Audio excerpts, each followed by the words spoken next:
এটা হচ্ছে কচুরমুখী আর এটা এশিয়া কান্ট্রিতে খুবই, খুবই জনপ্রিয় একটি খাবার। আর এটা দিয়ে বিভিন্নভাবে বিভিন্ন ধরনের রেসিপি করা হয়ে থাকে। আজকে আমি আপনাদের সাথে কচুর ডাল তৈরি করে দেখাচ্ছি। তো কচুটা খুবই ময়লা থাকে। এটা আমি খুব ভালোভাবে ১ম এই ধুয়ে নিয়েছি। এরপর পানি দিয়ে সেদ্ধ হতে চুলায় দিয়ে দিয়েছি। খুব ভালোভাবেই সেদ্ধটা করে নিতে হবে।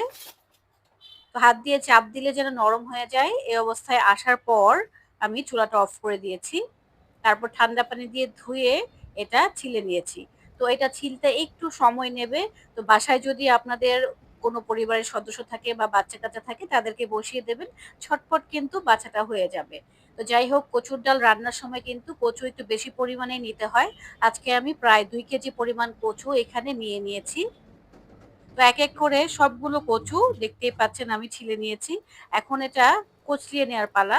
তো হাত দিয়ে এটা আমি কচলিয়ে নিয়েছি। একেবারে মিহি করিনি, একটু দানা দানা আছে। একটু দানা দানা থাকলে কিন্তু খেতে ভালো লাগে। চলে এলাম মূল রান্নায়। চুলায় হাঁড়ি বসিয়ে দিয়েছি। এখানে দিয়ে দিয়েছি পরিমাণ মতো সয়াবিন তেল। তারপর দিয়ে দিচ্ছি পেঁয়াজ কুচি আর হচ্ছে রসুন কুচি। কিছুক্ষণ ভেজে নেওয়ার পর দিয়ে দিচ্ছি চিংড়ি মাছ। চিংড়ি মাছ মাস্ট বি দিতে হবে, কারণ চিংড়ি মাছেই এর প্রপার টেস্টটা আসে। যাই হোক, এটা খুব ভালোভাবে ভেজে নিয়েছি। এখন কিছুটা পানি এখানে এড করে দিচ্ছি।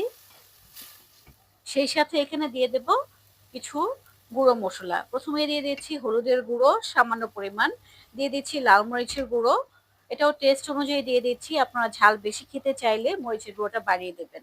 স্বাদ অনুযায়ী লবণ দিয়ে দিয়েছি ধনিয়া গুঁড়ো ১ চা চামচ পরিমাণ। এখন মশলাটা খুব ভালোভাবে কষিয়ে নিচ্ছি।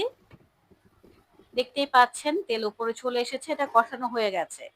এখন এখানে আমি সেই গলিয়ে রাখা কচুটা দিয়ে দিচ্ছি।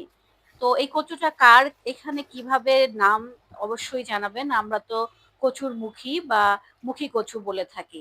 যাই হোক, এখন আমি পরিমাণ মতো পানি দিয়ে মসলার সাথে এটা মিলিয়ে নিচ্ছি। একটু জাল হলে মসলাগুলো খুব ভালোভাবে মিক্স হবে, ডালটাও প্রপারলি রেডি হবে। তো ১ম দিকে একটু পানিটা দিয়ে পাতলা করে নিয়েছি, দেখতেই পাচ্ছেন। এখন বলক চলে এসেছে।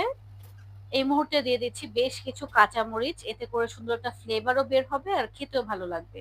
তো এটা আরো ১০ মিনিট আমি জাল করে নিচ্ছি। জাল করতে করতে দেখবেন এরকম ঘন টেক্সচারে পরিণত হবে। সেই মুহূর্তে দিয়ে দিচ্ছি আমি কিছু জলপাই। তো এটা ফ্রোজেন জলপাই ছিল। আপনাদের কাছে জলপাইটা অ্যাভেলেবেল না হলে তেঁতুলের গোলা অল্প একটু করে দিয়ে দেবেন। আর একেবারে শেষ মুহূর্তে দিয়ে দিচ্ছি ধনিয়া পাতা। আর একটু টক টক হলেই কিন্তু এই ডালটা খেতে ভালো লাগে। তো ধনিয়া পাতাটা দেওয়ার পর আর ২ থেকে ৩ মিনিট আমি চুলায় রেখে নামিয়ে নিচ্ছি। আর এটা নামানোর পর